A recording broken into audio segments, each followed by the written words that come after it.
Getting a band 7, 8 or 9 in IELTS is totally possible. Thousands of my students who watched these free videos on YouTube already have.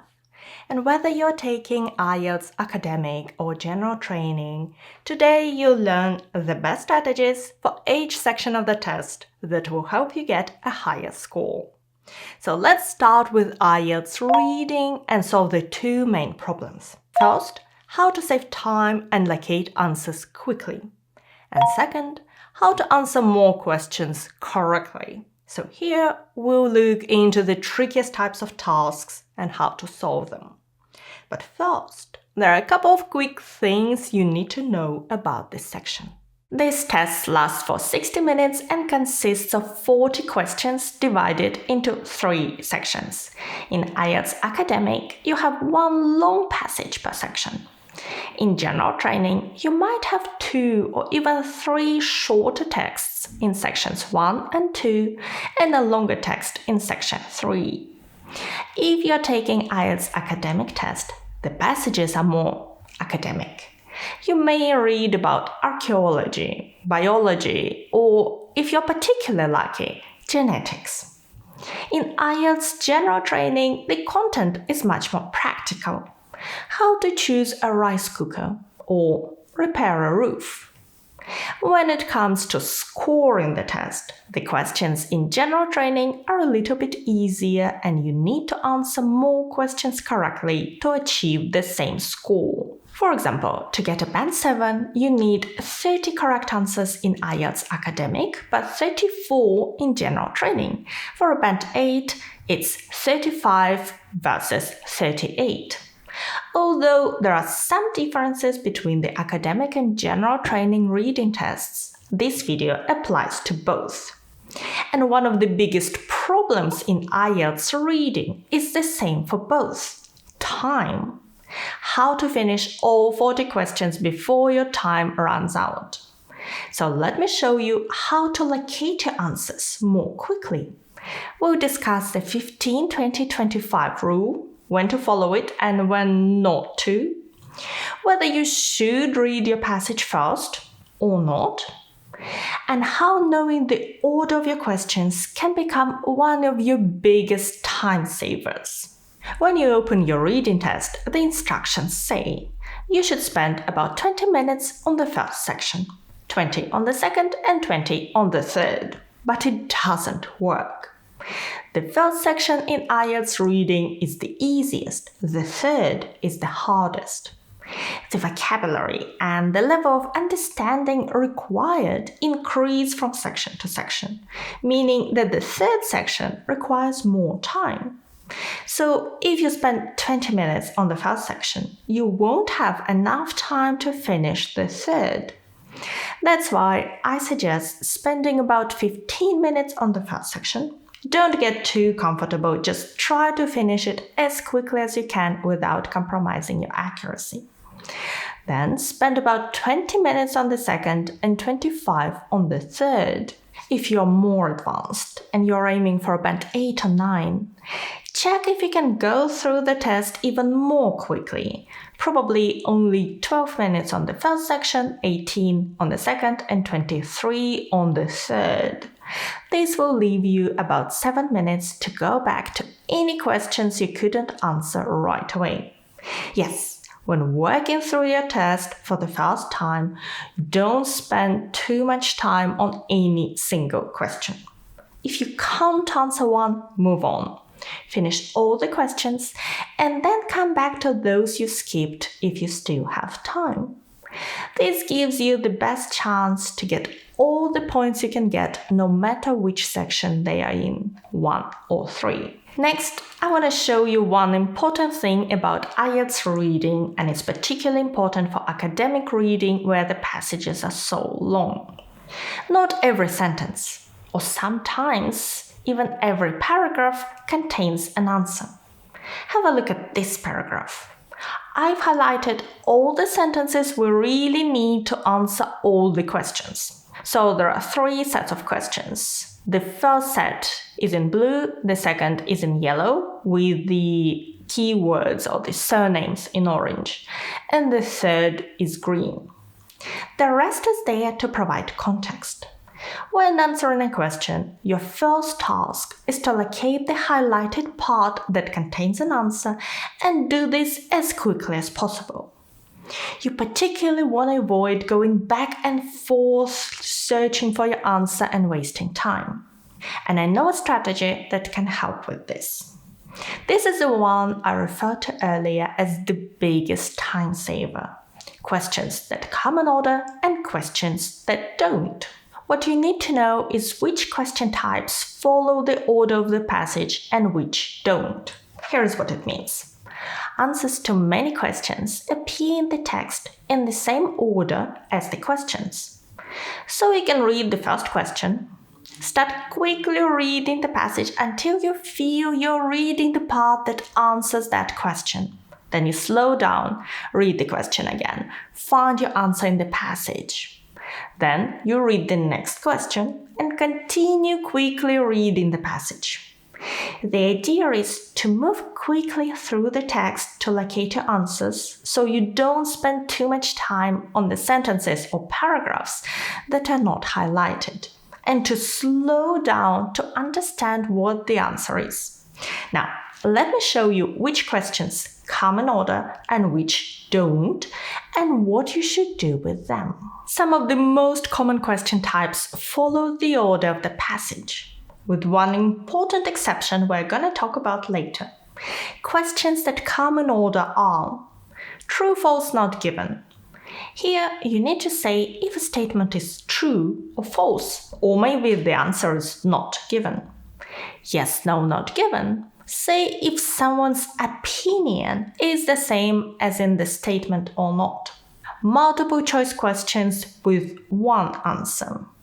So each question has 4 options and 1 answer. Or multiple choice questions with 2 answers. In this case, we have 5 options and 2 are correct. Matching sentence endings. Complete each sentence with the correct ending from the box below.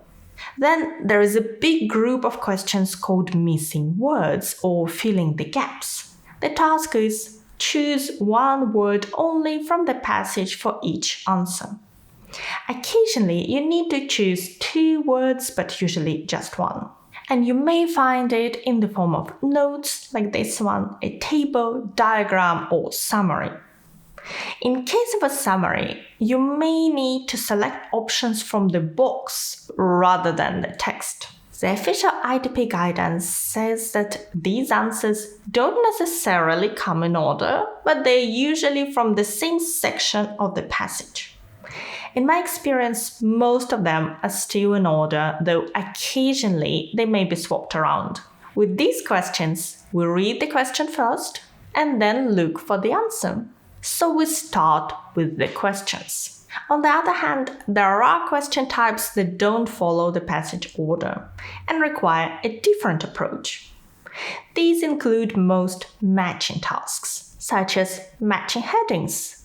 Choose the correct heading for each paragraph. Here, you need to understand the general idea of each paragraph. Or matching information. Which section contains the following information? So in this case, we are looking for particular details. Matching features. Match each statement with the correct option from the box below.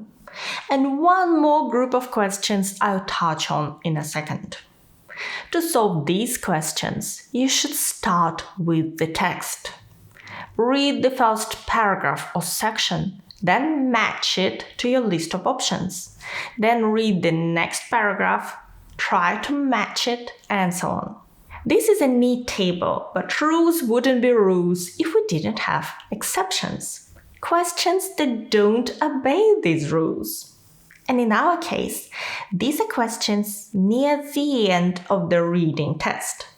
If you have 2 or 3 questions of a different type numbered 38 to 40 or 39 to 40, those may not be in order. For example, if you have yes, no, not given questions at the very end, they may not be in order even though this question type usually is. So be prepared for this possibility. Knowing which question types follow the order of the passage and which don't can save you a lot of time locating those answers in the passage. But this is just the first step. The next step is understanding which option is correct. But before we dive into that, there are a few small things that can save you time. When working through the passage, you should highlight keywords such as names of people, locations, scientific theories, or dates. You may need to find them later. In IELTS on computer, you can right-click to highlight them. On paper, just underline them.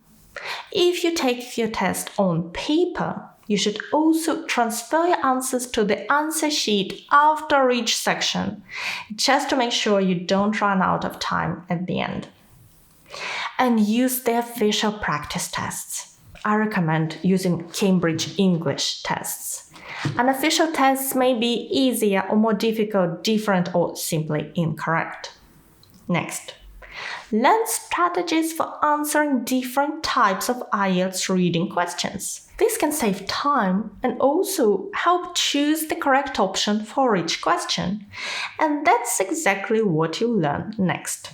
There are a lot of question types in IELTS reading, between 11 and 14 depending on how you count. But we're going to learn about the 4 tricky question types that are very frequently used today. To identify which question types are more common, I asked our students who took their exams recently and also used the latest official practice tests. One of the things I found that quite surprised me was that at one time the matching headings task was super common, and I think this is the most difficult question type. But today, its little sister matching information or paragraphs seems to be used much more. So that's a great place to start. And then we look into true, false, not given, yes, no, not given, and multiple choice and matching features. Today we'll look at the strategies, but if you'd like to practice too and want to prepare for all the sections of your exam step by step, download my free IELTS study plan. I'll link it in the description. Matching information. Every test in the latest set of official practice tests included this type of task. The instructions read, which section contains the following information? And we have a set of statements below. Now, this type of question might remind you of matching headings, but there is a crucial difference between them. In matching headings, you need to find the main idea of each paragraph. With matching information, you're asked to find specific details within those sections, so it's more about scanning for certain information. Our goal is to find answers quickly without getting lost in those passages and going back and forth. So here is how I would do it. Matching information questions in IELTS Academic always come right at the beginning of passage 2. So first of all, read the passage title. Then check for this note. You may use any letter more than once. This is important. Usually in practice, this means that one section contains 2 answers, but in your specific test, it may be different.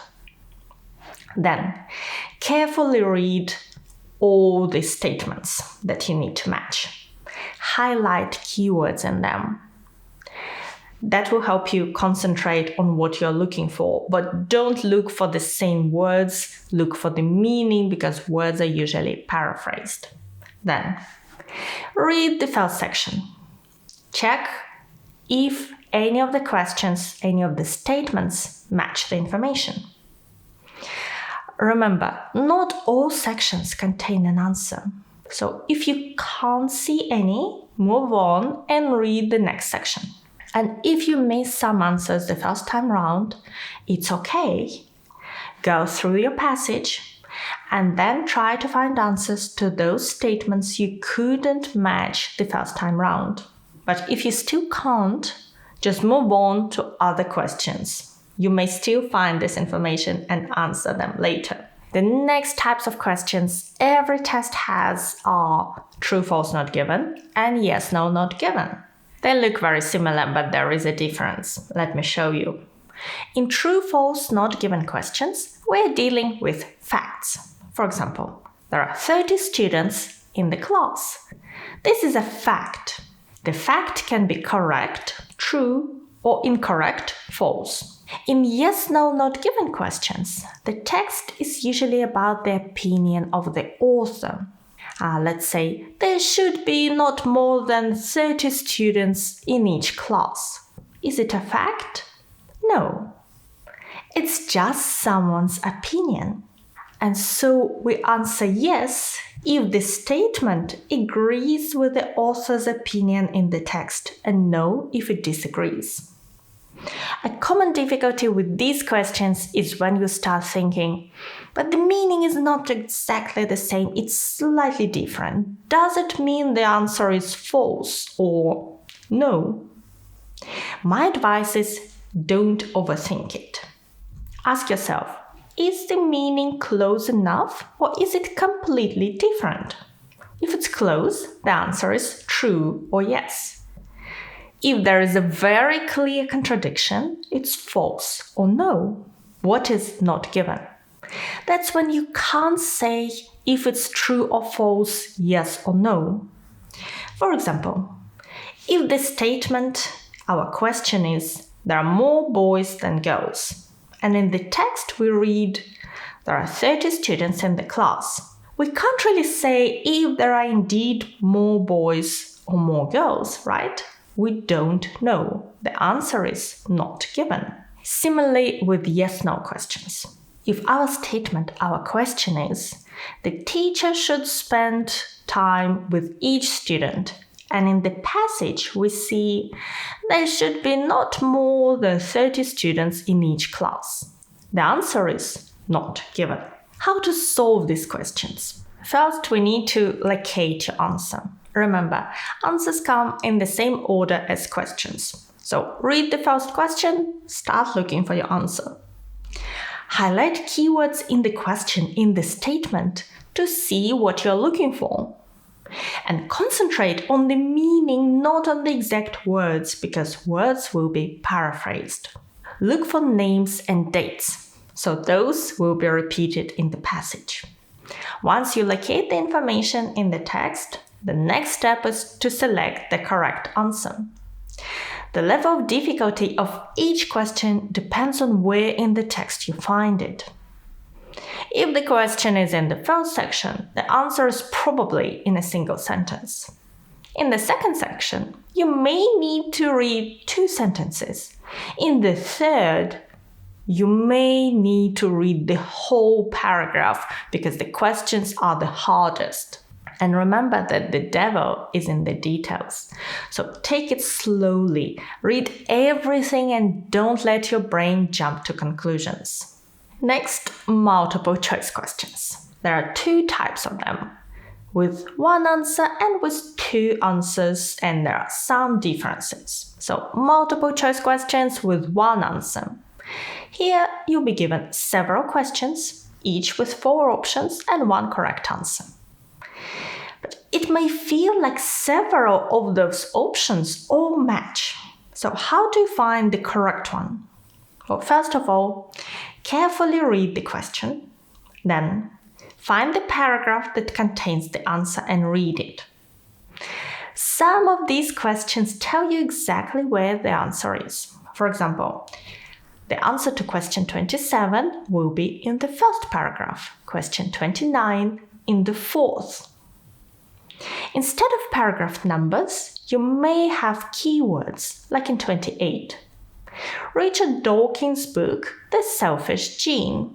If you underline the keywords when you read the passage, you'll see exactly where this book is discussed.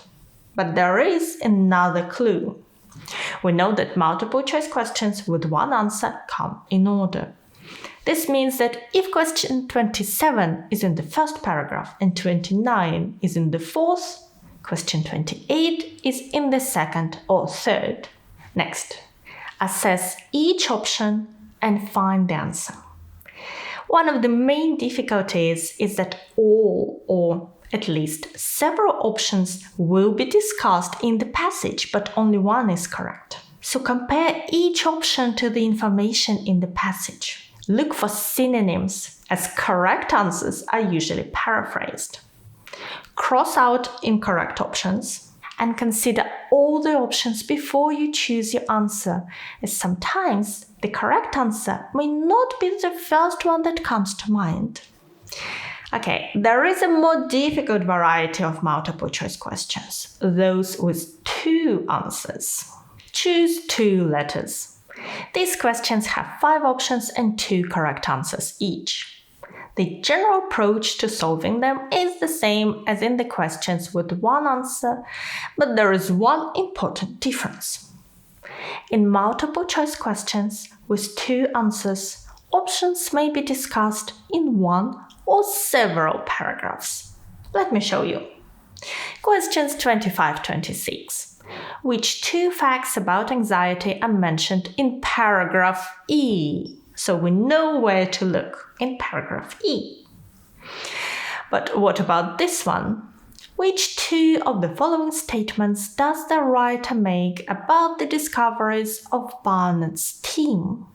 You may think the keywords Barnett's team. But in this particular case, it won't work. Here is the passage. The Barnett's team is discussed all over it. No help at all. I've read it and highlighted where our options are discussed, mainly in several paragraphs in the middle, D, E, and F, and in pink you see Auckland, which is a keyword from one of the options. A lot to read. One good thing is that these questions are usually at the very end of section 2, so you're expected to have read the whole passage by the time you get to the question. So hopefully you know where to look for your answer. In any case, multiple choice questions with 2 answers may require a lot of time. If you can't find answers quickly, finish all the other questions in your test and then return to these questions. I'm afraid there is no shortcut here. But the next question type has a really useful trick, and it's becoming increasingly common too. Matching features. Here, you need to match a set of statements 19, 20, 21 to a list of options in the box A, B, C. These may be names of researchers, or in general training, a list of professions or a list of hobbies. First of all, check if you may use any letter more than once. If yes, you most likely will. Questions are not in order, so we can't look for an answer to the first statement. Instead, carefully read all the statements and highlight keywords. Try to remember the gist or the main topic of each statement. Now, here is the useful trick.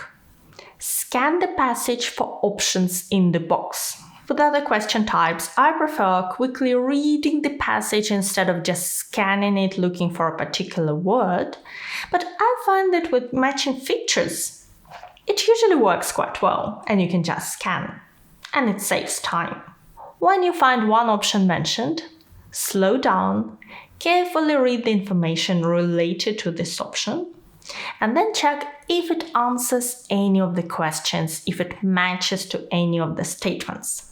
Sometimes you may find an option from the box, but it doesn't match with any statements.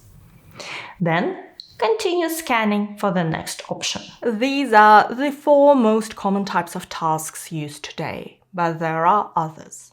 And for more in-depth IELTS preparation to each section of the test, you can download my free IELTS study plan and follow the steps. It also links to all the important resources you need to have. I'll link it in the description.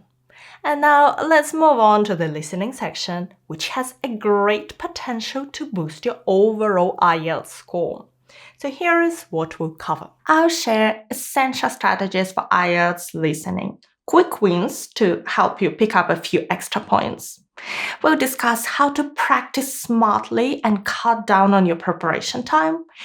And I'll share some exercises to boost your listening skills and achieve a higher score. But first, let's start with a quick overview of IELTS listening. This test is the same for both academic and general training students. You'll get 40 questions in 30 minutes. If you take the exam on paper, you'll be given 10 minutes to transfer your answers to the answer sheet. In IELTS on computer, you select your answers directly, so there are 2 minutes at the end to review your answers. For Band 6 score, you need to answer 23 questions correctly. For Band 7, 30, 35 for Band 8, and all 40 for that magic Band 9. Now, to understand the strategies we're going to discuss next, you need to know the types of questions. Luckily, there are only 4 main types. Each test consists of 40 questions split into 4 parts. In part 1, you always get a set of fill in the blanks questions. The task reads, write no more than 1 word and/or a number. Occasionally, you may need to write 2 words, but usually in listening only 1. In parts 2 and 3, you'll get some multiple choice questions. These may have 3 options and 1 answer, or 5 options and 2 answers. In these sections, you might also find a map, quite a tricky type of task, or a matching information task with a set of options in the box, which you need to match to a list of questions below. In the latest official Cambridge practice tests, I found a new pattern. In the past, there was either a map or a set of matching information questions, one or the other. Now you may occasionally get both. For example, the 2 tasks you've just seen are from the same test. Part 4 is another set of fill-in-the-blanks questions. However, questions in this part are noticeably harder than in part 1.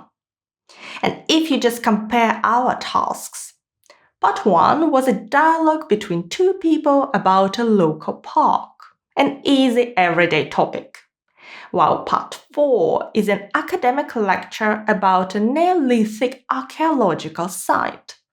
Very different vocabulary, as you can imagine. These are all the main question types. Remember that you will hear each recording only once, and there are no pauses between different parts of the listening test.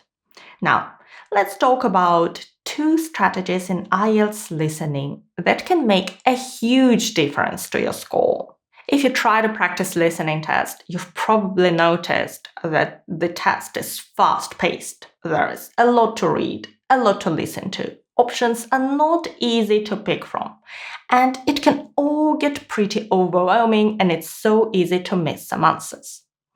One thing that could make this section a bit easier is if you could carefully read questions before listening to the recording. Indeed, in the test, you are given some time to do that. Well, it's enough in part 1 and maybe part 2. In parts 3 and 4, it's not. For example, you are given 35 seconds to read all this. I didn't finish. Here is the solution that helped me with that very first test I took when I still lived in Kazakhstan and only dreamed about studying in the UK. And it worked in every test since. Well, I got an 8.5 in one test, but 9s in all others. At the end of each section, you're given 30 seconds to review your answers. If you add this time to reading the questions coming next, it can make all the difference. So use the time for revision to read questions coming next.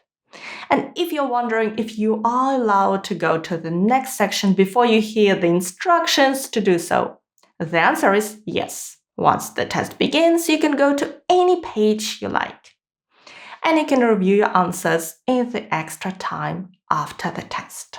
You've read all the questions, then the recording starts playing, and suddenly there are so many elements in the task. If you don't know where to look and what's coming next, the task will be 10 times harder. So knowing one simple thing about the test can help a lot. All IELTS listening questions come in order. If we have a look at the map again, you'll first hear about question number 16, the farm shop, then number 17, the disabled entry, and so on. While preparing, there is no need to spend too much time on the questions because you know in which order they come. So spend your valuable time on studying the map and try to memorize the objects.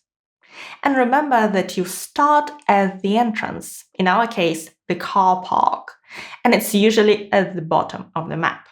Now let's have a look at another task. In a matching information exercise, we see a box with options named opinions and below the questions from 25 to 30. Again, follow the questions. You hear about number 25, use of local products, then 26, reduction in unnecessary packaging, and so on. While preparing, carefully read the options in the box. And here I'd normally say and highlight the keywords. This is particularly helpful when you have long questions and options, like in this task. But if you take IELTS on computer, there is simply not enough time to highlight anything, so try to memorize what each option is about. So the two most important strategies that can help you make this test more manageable are to read all the questions and options before the recording using the revision time for that. And then once the recording starts playing, to follow the questions. Apart from these strategies, there are some other easy wins or helpful pieces of knowledge that can help you get more correct answers. Here they are. First of all, information is never repeated in IELTS listening. Each option is only discussed once. It's either correct or incorrect. The answer will not change. Once you found your answer, move on to the next question. Saying that, you will hear them discussing options that turn out to be incorrect. Beware of distractors intended to confuse or mislead you. Let me show you how they work. They are sometimes used in maps when you hear something like, "We wanted to move the cafe closer to the lake." You think, okay, the option near the lake is the answer. But they continue. But then we decided to keep it in the existing location near the rose garden. Be ready. In another question type, multiple choice questions, several options on the list are usually discussed, but only one of them is correct and the meaning is the same. For example, look at this question. Which event raised most funds this year? And you may hear, the film show usually attracts a significant number of donations, but this year it rained so much that the event was cancelled. The pancake evening generated some money for the charity, but the biggest success in terms of raising funds too was the cookery demonstration. You see, all the options were mentioned, and probably the film show raised most funds last year, but this year it was the cookery demonstration. A lot of distractors. Next, don't wait to hear the exact words from the question in the recording. While you hear some, correct options are often paraphrased. So look for the same meaning, not the same words. And if you missed an answer, move on to the next question. Trying to find an answer you missed is a sure way to miss more answers. At the end of the test, there will be some time when you come back to these questions and try to figure out which answer was correct. So leave them until then. And if you're taking your exam on paper, underline keywords and cross out incorrect options. If you take IELTS on computer, I'm afraid you can't do that because highlighting takes too much time. The next question I often hear is, can I write the answers in capital letters? Here is the latest IDP recommendation. In IELTS on paper, write all your reading and listening answers in capitals, so it's clear for the examiner. However, in computer-delivered IELTS, Handwriting is not an issue, so you should try to write all words using upper and lower case. However, in IELTS writing, you must use correct capitalization everywhere. Next, don't leave questions unanswered. Make your best guess. Points for incorrect answers are not deducted, and there is always a chance to guess it right. Spelling counts. You do need to spell the words correctly. You can use British or American spelling. Here's a good one. Once you find a missing word, check that the sentence is grammatically correct. For example, look at question number 2. Wetland, lakes, ponds, and a. Notice the article a. So could the answer be rivers? No, the sentence is not correct. The answer is river. Just a noun, so don't include articles in your answers. Look at number 3. Science. Children look at. What's the answer? Program or data? We don't have the article in the question, which means the answer must be plural or uncountable. In our case, data. Next, keep an eye on 2 questions, your question and the next.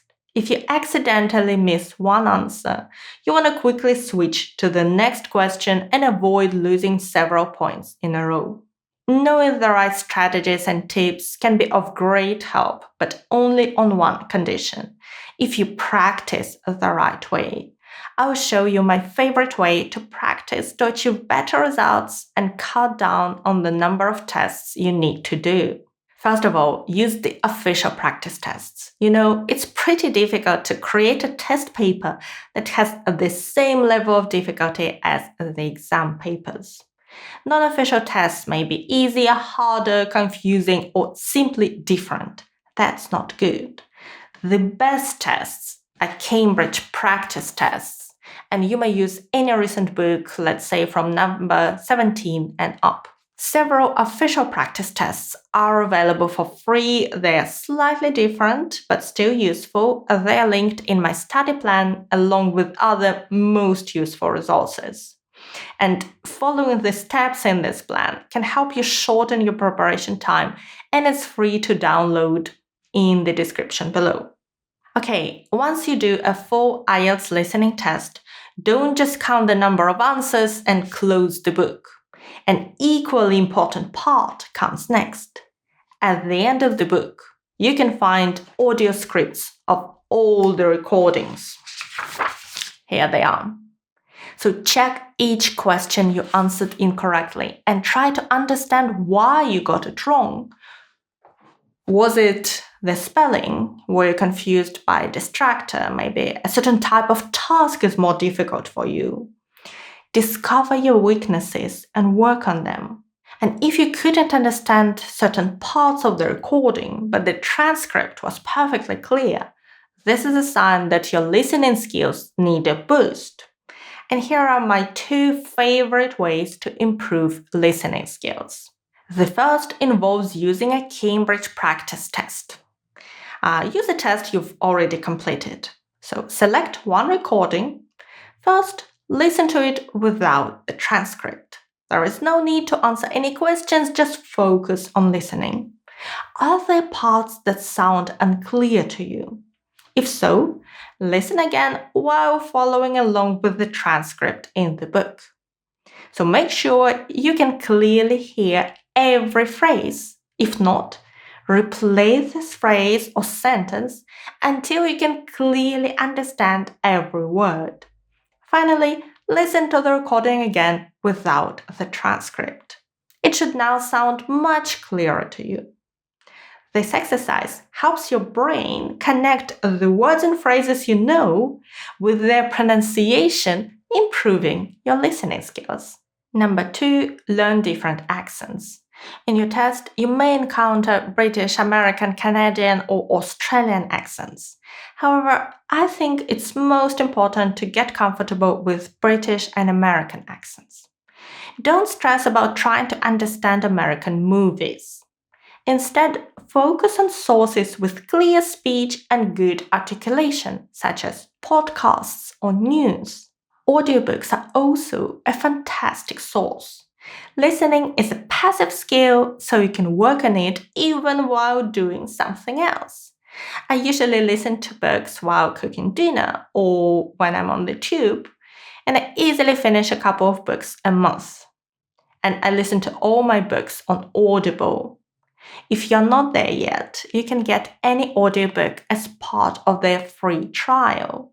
I'll leave a link in the description to claim your free book. Just remember that if you don't want to start paying for your monthly subscription, you need to cancel it within 1 month, and you still get to keep your first book. The two sections we've covered so far, reading and listening, check your passive English skills or how well you understand English. The next two sections, speaking and writing, check how well you can produce something in English. And these are more difficult skills to develop. Also, these sections are assessed in such a specific way that you need more preparation to deliver what the examiners expect from you. So let's talk about IELTS speaking first. It's the same for everyone, academic and general training students. And I'll show you what really matters in parts 1, 2, and 3 of the speaking test. And I'll also share some proven techniques you can use to give high-scoring answers. Let's start with IELTS speaking part 1. 5 minutes, 3 topics, 11 questions. This part sets expectations for the rest of your exam. The topics may vary widely, from your home to favorite colors to wild animals to trees and other topics you discuss every day. But the types of questions remain the same. The examiners ask these questions to encourage you to demonstrate certain English skills. So let's take one topic, look at the different types of questions, and learn how to give great answers. The first question is very general and often begins with do you or are you? Let's talk about bicycles. Do you ride a bicycle? Not unless I miss the bus. Just the one fixed to the floor in the gym. These answers are too short to really show your English skills. A very important thing you can do in your speaking exam is to extend your answers. How long should they be? In part 1, you have about 20-25 seconds per question, maybe 3 sentences on average. Some answers can be a bit shorter or a bit longer, but not much longer. Otherwise, the examiner will stop you. Part 1 questions are mainly personal, so there is always a chance to give a personal example or talk about family and friends. Let's try again. Do you ride a bicycle? I do. Sometimes I ride my bike to work, mostly when my alarm clock breaks down and I miss the bus, or at least that's what I tell my boss. On the weekend, whenever I can, I go riding with a friend. It's a great way to socialize, get some exercise, and wonder why we didn't go to a cafe instead. Giving an example of what you do is a great way to extend your answer. Okay. Our first question is about the present. Do you? The second question may be about the past. Did you? Have you ever? When was the last time? For example, did you have a bicycle when you were a child? Now, in this answer, I want you to look for different ways to talk about the past. The examiner will. I did actually. Both of my parents were very keen cyclists, so they bought bicycles for me and my little sister. We used to go riding with them over the weekend. We had this roof rack on the car, and they'd put their own bicycles up there with ours in the boot, and off we go to the countryside. Here, we used 3 different ways to talk about the past. The past simple, of course. Did, were, bought. Also, used to. We used to go riding. This means we did this regularly but don't do it anymore. To be completely honest, we never did, and I don't even have a sister. But in IELTS, it doesn't matter. We could also use would. You see those D's?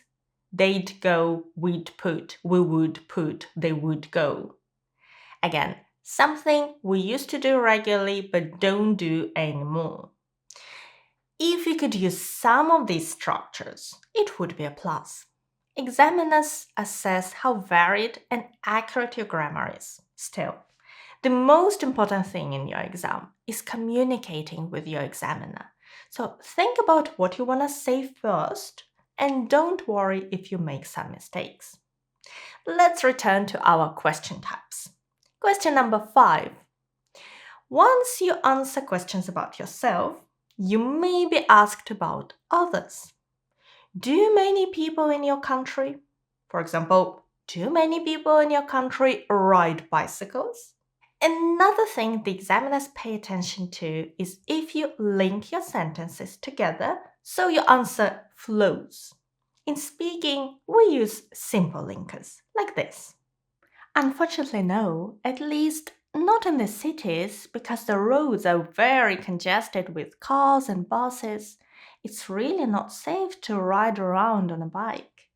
However, you do see a lot more people using them in small towns and villages, especially in the eastern part of the country where it's quite flat. We have a couple of linkers, at least not in the cities, and however, to show the contrast, in our case, the contrast between the cities and the villages. Another type of question is about the future. Do you think people will do something more or less in the future?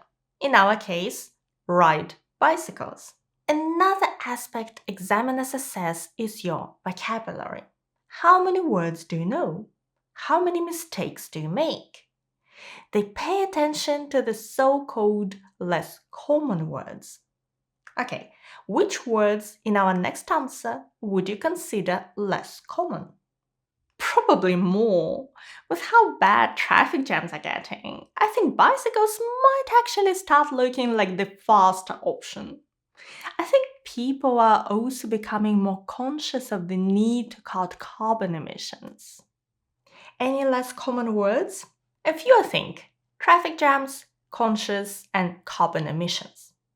You don't need super complex words, just some less common ones. Generally, don't try and use words if you're not sure of their meanings. Don't use long words just because you think the examiner will be impressed. Take the word siblings. Does it mean the same as brothers and sisters? Oh, kinda yes. But would you say, my sibling and I were always fighting? Well, you shouldn't really. This word is more formal than that. Just say, my brother and I fought all the time, and no one will doubt your vocabulary skills with that one. What we could commonly say is, I guess it was a case of sibling rivalry. So sibling rivalry means competition between brothers and sisters, and this is a collocation, two words we commonly use together. What I want to say is, choose words you know and don't try to deliberately complicate your speech. And now let's summarize what we've covered so far. Extend your answers 20-25 seconds each. Give personal examples. Use varied and accurate grammar. Use spoken linkers to connect ideas. Use less common words. Avoid words if you are not sure of their meanings. As for our question types, there are some other types you may be asked. Do you prefer? Would you like to? How often do you? Why do you? What would you like about, or what do you like about? Is there any? Like, is there any traditional food you enjoy in your country? To keep this video reasonably short, we're not gonna look into them, but if you'd like to take a print screen of these questions, feel free to do it now. And I want to show you something interesting. When most IELTS students prepare for their speaking test, they spend a lot of time on part 1, less on part 2, and even less on part 3. When the examiners score your test, they see part 1 as the first impression, important but not decisive, while parts 2 and 3 are really key to determining your score. And there are 2 things in particular that are extremely important in part 2 but not in part 1. So let me show you what these are and how you can give a brilliant answer even if the topic is hard and you don't know what to say about it. Part 2 is a so-called long turn. The instructions tell you to talk for 1 to 2 minutes. But here is the first important tip. Aim to talk for 2 minutes until the examiner stops you. Don't worry if you don't finish the story.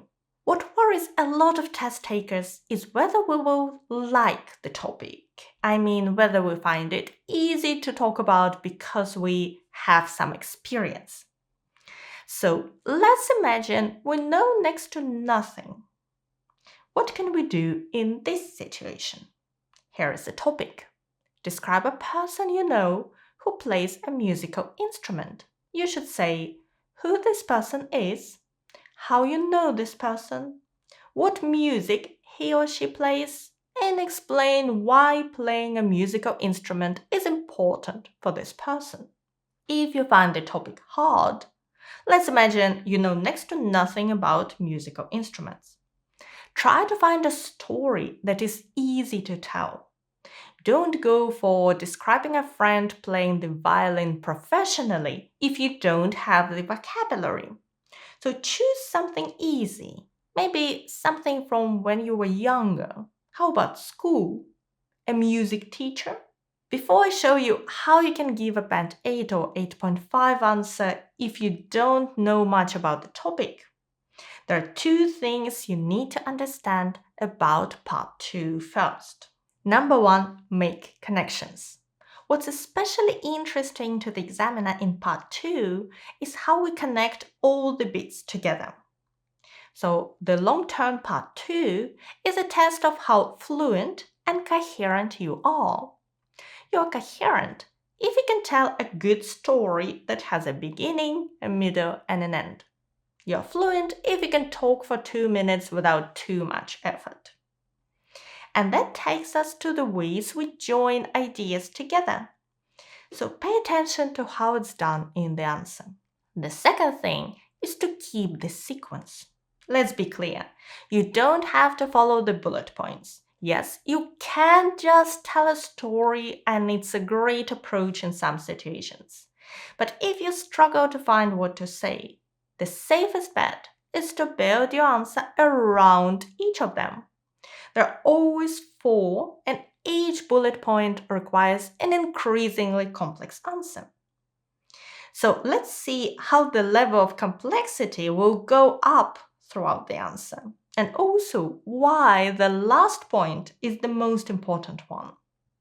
Okay, our 2 focus areas are connecting our ideas and building around those bullet points. Let's have a look at the answer. Who the person is. One little tip is to choose someone who's not your close relative, so you can describe who this person is. An easy way to start is to paraphrase the topic and add that it was the examiner who asked you to talk about it. You've asked me to talk about someone who can play a musical instrument, so I'm going to talk about my former music teacher at school. His name is Mr. Strings. Our topic is about playing musical instruments, so let me confirm that he can play some. And he plays more than one instrument, actually. He can play the piano, the guitar, and a couple of wind instruments. Nothing extraordinary. Bullet point 1 is usually simple. Number 2, how you know the person. This type of question is great for some storytelling. And this means using verbs in the past and connecting events together. So pay attention to the words used to connect ideas. I first met Mr. Strings when I started high school. He taught music to our class in the first 3 years. from about age 11 to 14. After that, music was an optional subject and I didn't take it. Not because I didn't enjoy it, but because I have no ear for music at all, I'm afraid. I couldn't sing, and even Mr. Strings couldn't get me beyond the basics with the recorder. We used a couple of linkers to create this sequence. First, after that, not because, even he. Make sure you include these linkers in your answer. We also have a couple of idiomatic expressions. To have ear for music means to recognize and copy sounds. You need to have a good ear to master the violin. Or you may have no ear for music. A great idiom to know. Get me beyond the basics. This is an interesting expression meaning to learn more to become more advanced. As the talk continues, it's the chance to take things to a more complex level using more complex grammar. The next bullet point is what music he or she plays. As for the music he played, I think that depends on if you're talking about the music he played to earn his living as a teacher or his passion. At school, it was the traditional stuff, piano accompaniments to the school choir. I was always impressed by how he could keep a straight face when half the class was butchering jingle bells. Here, the sentences are longer and more complex because the ideas are more complex. It depends on if impressed how he could when. By the way, to earn his living is how you earn money to live on, to earn your living. And to keep a straight face is not to show emotions. And to butcher, well, you can imagine what a school class can do to Jingle Bells or any other song for that matter. To further extend the answer, we can add a little story about the person we are describing. But I think it was about a year after I finished school. I would have been around 19 when I randomly saw Mr. Strings play the piano with a jazz band at a local jazz festival. It was really nice to see him up on the stage enjoying himself. If he hadn't made a living as a teacher, I'm pretty sure he could have become the next big name in jazz. Here we have some complex verb tenses. I would have been. That's the past modal. It shows that I'm guessing something about the past. And the last sentence is conditional type 3. If he hadn't made a living as a teacher, he could have become. This is an unreal past situation, something that hadn't happened because in reality, he's a music teacher. You don't have to use grammar like this, but I'm showing you where you can go if you're more fluent and can get a band 9. And the last bullet point is very important because it calls for even more complex language. So memorize this rule and don't forget it. Cover the last bullet point in your answer. And our last bullet point is explain why playing a music instrument is important for this person. I guess music is his life. It's his way of expressing his feelings.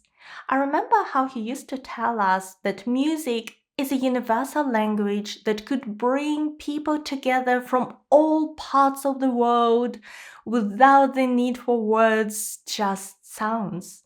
And I think he was absolutely right when he said that.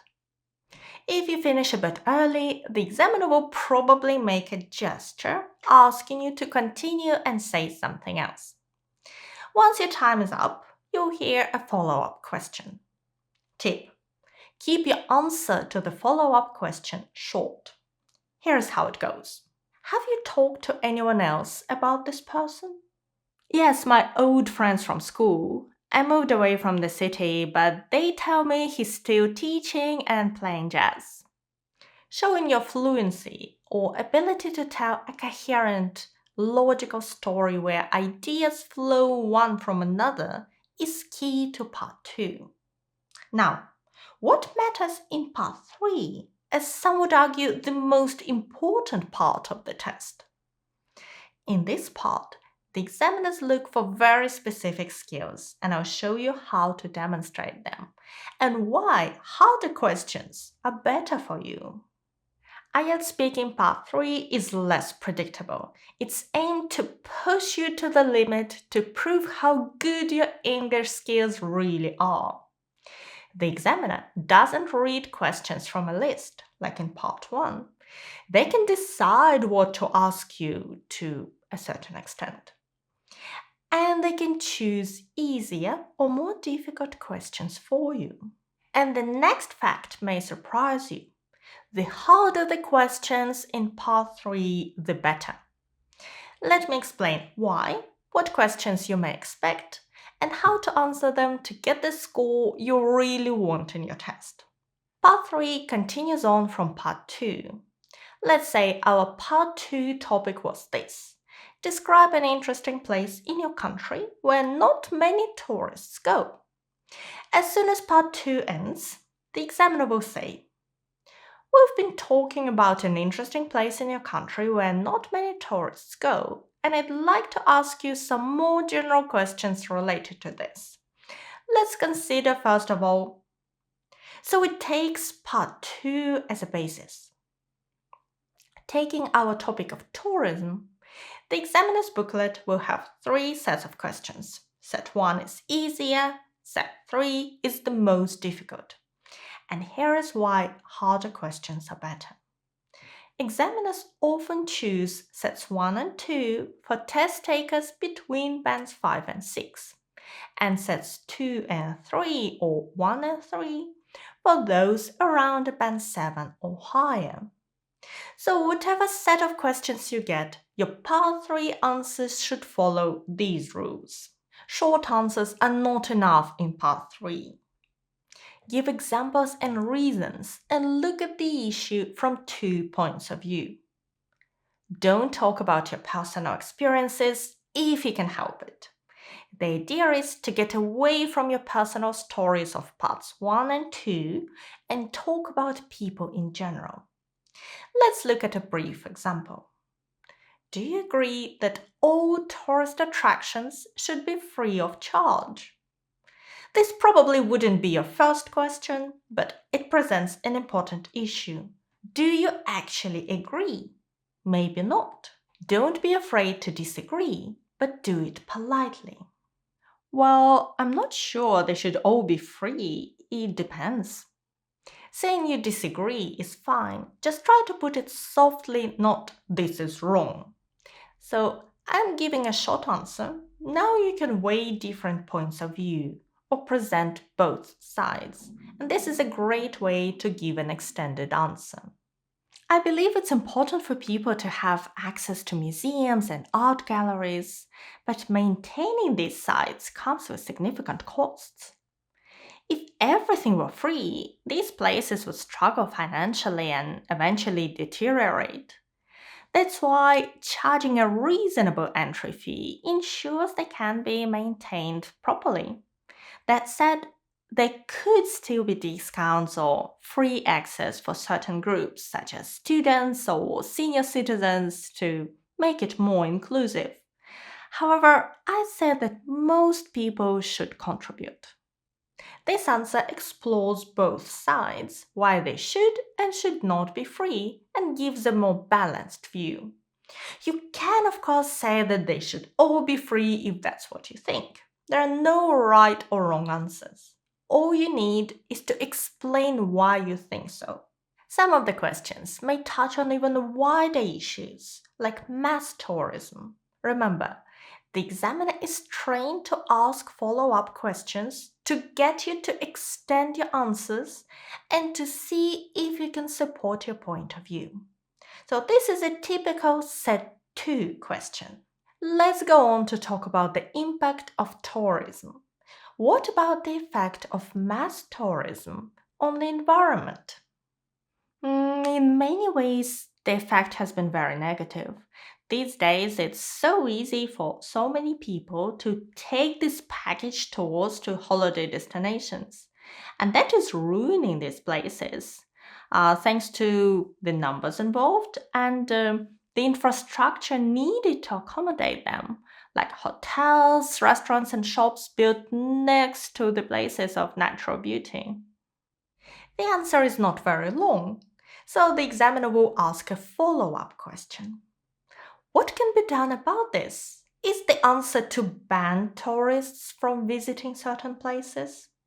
That's a really difficult question because there are other issues involved, such as our individual freedom to choose where we want to go.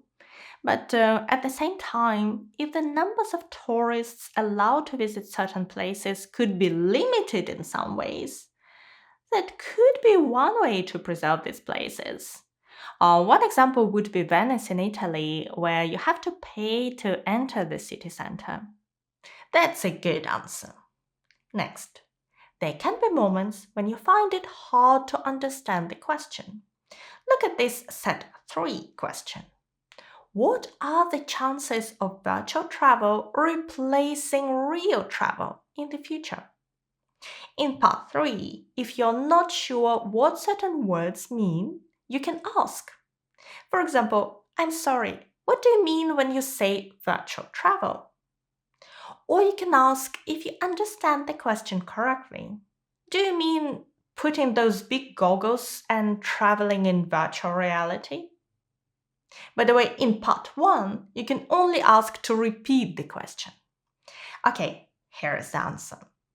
Well, it seems that technology is advancing so fast that virtual travel is becoming feasible. We already have those virtual reality headsets for gaming, so it's not far-fetched to think we could use similar technology for immersive travel experiences. Imagine putting on a headset and virtually climbing on top of Mount Everest, all from the comfort of your sofa. Well, I don't think it could ever fully replace the real thing for a million of reasons, but it could definitely be an interesting option for some people. If your answers don't sound like this, don't worry. These are model answers, and you're not expected to know much about the topics. But try to extend your answers and explore the question from different sides. To make sure you get a high band score, at least a 7, you must show the examiner that you're confident speaking on any topic, that your grammar is reasonably good, mostly error-free, that you can handle the basics well, such as verb tenses in the present, past, and future, as well as some more complex structures, such as conditional forms. Apart from that your vocabulary is varied, with some examples of less common vocabulary and idiomatic language. And we mustn't forget pronunciation. It should be easy to understand you because your pronunciation is clear and the way you connect phrases together sounds natural. It's not about your accent. Okay, I think this gives you a good overview of IELTS speaking. Let's talk about IELTS writing, arguably the trickiest section for most students. It includes 2 tasks. Task 1, if you take IELTS Academic, you need to describe some data, for example, charts, tables, or maps. And if you take IELTS General Training, you need to write a letter. And then task 2, where you need to write an essay on a given topic, whichever type of IELTS you take. So task 1 weighs 1/3 of your score, task 2 weighs 2/3. As task 2 is almost identical for both types of tasks, let's talk about it first. You'll learn what truly matters for achieving a band 7, 8, or 9 score, how to tackle different types of tasks, and how to write each paragraph of your essay. And we're going to use a band 9 sample as former IELTS examiner on our team helped me prepare for you. No matter your current English skills, this guide will help you make the most of your skills and achieve your best possible score. But first, I want to talk to you about one difficulty of IELTS writing that many students are not even aware of. I don't want to scare you, but if we look at IELTS scores from recent exams, we can see that most people score lower in IELTS writing, and there is a clear reason for this. It's related to how examiners assess your answers. They do assess your English skills, vocabulary and grammar, but actually only 50% of your score depends on these two criteria. The other 50 depends on your essay writing skills. Yes, IELTS examiners also assess how well you write essays. And that's why some candidates with great English skills struggle to get a good score in IELTS writing because of their writing skills. But the good news is that you can learn how to write an essay that will get a band 7 or 8, provided that you already have the required English skills. And if your English is below this level for now, these writing skills will still help you achieve your best possible score. So, what do IELTS examiners look for? If you open IELTS band descriptors, just Google it if you don't have it yet. It lists all the requirements and band scores. And the first of the 4 criteria is called task response.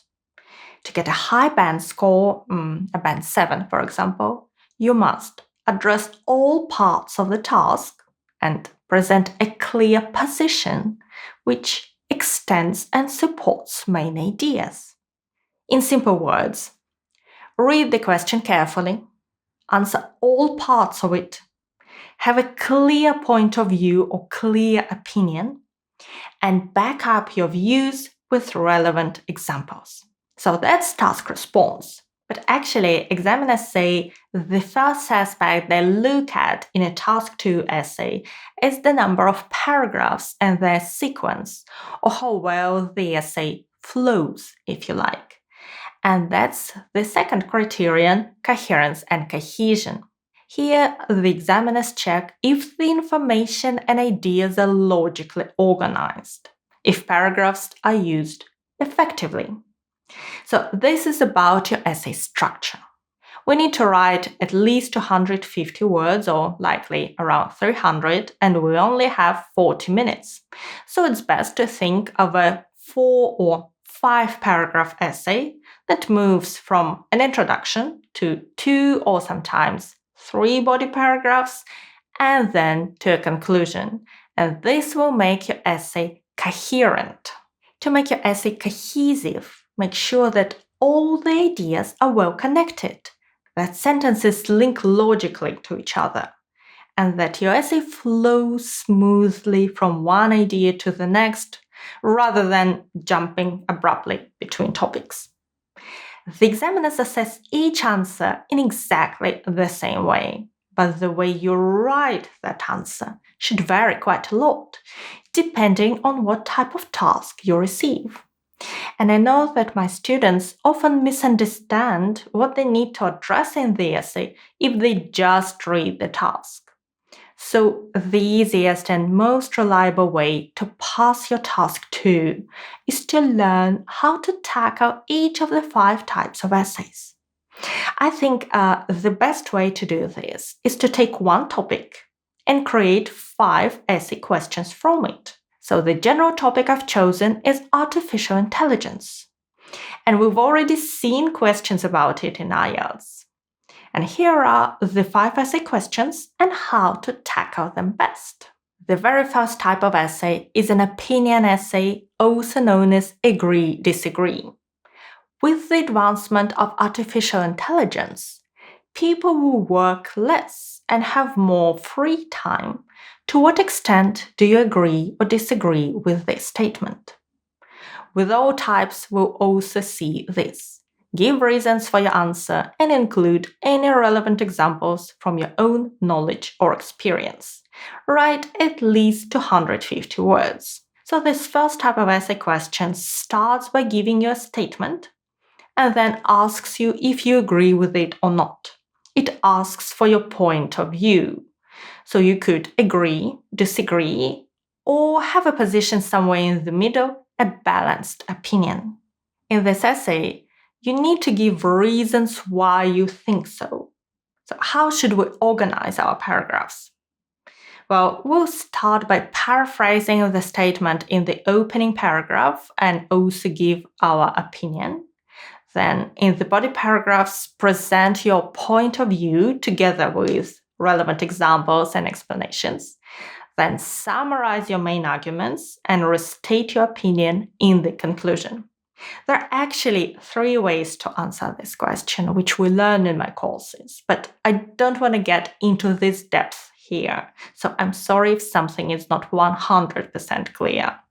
The next type is 2 views and your opinion.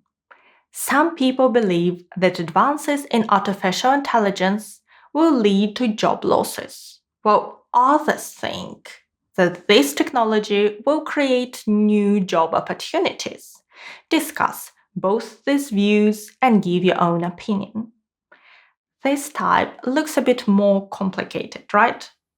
Well, it gives you 2 opposing views and asks you to write about both views and give your own opinion. So it doesn't matter which view you agree with, you need to discuss both. And it should also be clear which view you agree with, or you have a balanced opinion. So far, what we can see very clearly is how important it is to have an opinion. And it's the same with type 3 advantages and disadvantages. With the advances made in artificial intelligence, many jobs can now be completed by robots or computers instead of people.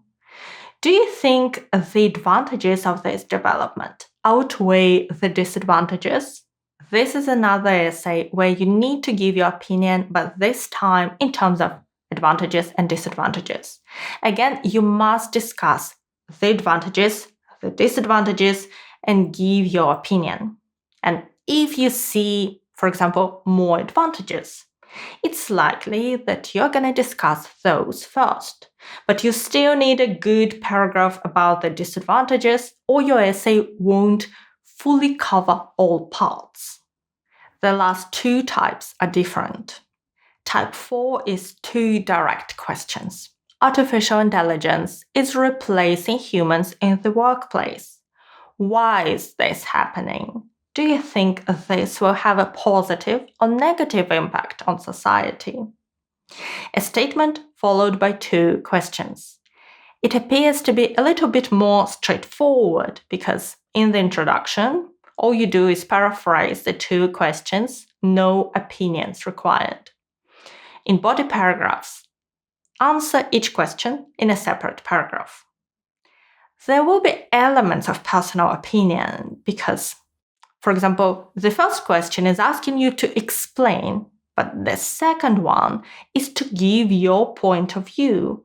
Do you think? So give your point of view in the second question if it asks you for one. And the final type, problem solutions. Advances in artificial intelligence are changing the way people work. What problems might people face because of these changes? How could these problems be solved? It looks the same as the 2-part question. The only difference is that the questions in this type always look at problems and solutions, or causes of a problem and solutions. Again, the most common structure is to answer each question in a separate body paragraph. I'd suggest simply learning by heart what to write about in each essay type and how to structure your answers. Let's now look at some sample Band 9 paragraphs from our essays, which were written together with a former IELTS examiner on our team. But before we do that, let's not forget about the vocabulary and grammar, the real English part of the writing test.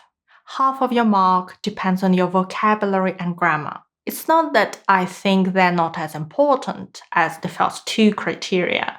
It's just that they take longer to improve, and this part is more about your English skills than IELTS preparation. But there are still ways to present your skills in a better light. So here is what matters as far as IELTS examiners are concerned. They look at the words you use. You need to have enough resource for some flexibility and precision. So you need to show that you know how to say things in different ways, how to express yourself accurately using just the right words. That includes the use of what they call less common items. For example, free time is common, leisure time is less common. You don't need some big words. Next, examiners look at your awareness of style and collocation. Your style should be quite formal, so definitely avoid informal expressions or slang. And collocations are words that frequently go together with other words, like to do homework, to take an exam, or an outstanding career. And they do check the number of mistakes. For a Band 7, you can have a few errors, but your ideas should be clear throughout. As for your grammar, nobody expects that your grammar is going to be perfect. A few errors is absolutely fine. But try to write error-free sentences as often as you can, which means avoid extra long and extra complex sentences where you'd likely to make mistakes. And complex structures are needed, but these are different types of sentences, gerunds, comparisons, the passive voice, and so on. So you don't need to make your writing extra complex. And it's true that you can't get a Band 7 with this is an apple and this is a banana, but avoid overcomplicating things. Now, the most interesting part. It's time to look at some sample extracts from our Task 2 essays. With each one, I'm going to look at one of the 4 task descriptor criteria. And let's start with the first paragraph from our examiner, an introduction to the opinion essay. So this one states that with AI, people will work less and have more free time. In this introduction, I really like how it gives a great start to the task response. So the first sentence paraphrases the topic sentence. There are those who think that recent developments in artificial intelligence will have a profound effect not only on work, but also on leisure time. The second sentence explains the topic in more detail. The idea is that AI will take over routine, time-consuming tasks, allowing people to focus on higher-level work while enjoying more quality time with family and friends. And the third sentence presents the all-important opinion very clearly. However, I believe this view is misleading, and the reality is likely to be quite different. So the opinion is, I disagree. And this opening paragraph also scores highly on lexical resource. With the paraphrasing, we see how advancements become recent developments. Work is described as routine time-consuming tasks. Free time is leisure time or quality time with family and friends. You see, we paraphrase when we can.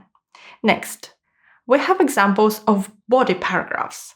And the first belongs to the 2 views in your opinion essay. We're discussing the first view.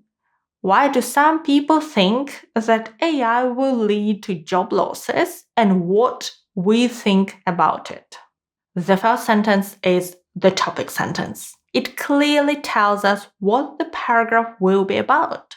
Indeed, it is inevitable that certain types of jobs will no longer require humans to perform them.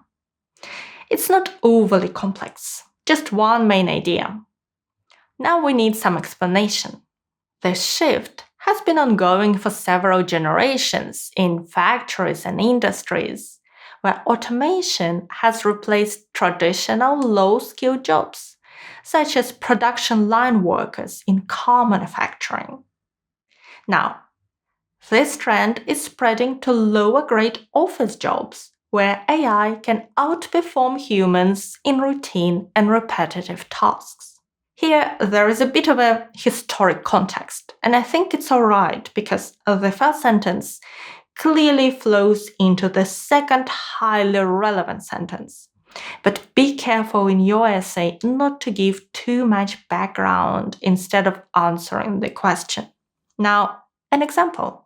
For example, Amazon has implemented robotic systems in its warehouses, reducing the need for human labor in tasks like sorting and packaging.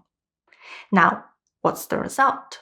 The problem many countries face is how to create alternatives for those affected. Simply arguing that retraining or creating new job opportunities will absorb the affected workforce is far too simplistic. By reading this paragraph, can you guess which view the writer agrees with? Probably the first, that AI will lead to job losses. And that's what you need to do too, to make your opinion clear in the body paragraphs, not just in your conclusion. Now, let me show you one thing that often confuses students in the advantages-disadvantages essay. But generally, today I'm touching on a lot of important points. And if you'd like more in-depth, step-by-step lessons, you may wish to check out my courses. You'll learn how to write each paragraph from the introduction to conclusion, how to write each type of essay, and meet each requirement. I'll link the courses below. So, what confuses students in the advantages-disadvantages essay? Let's say you believe that the advantages of AI are far greater. You've written a brilliant body paragraph about it. Do you still need to write about the disadvantages? How much? And how to keep your opinion clear? So let me show you this paragraph. This is the second body paragraph which contrasts the advantages, so it begins as follows. On the other hand, despite the AI's enormous potential, there are significant drawbacks to consider.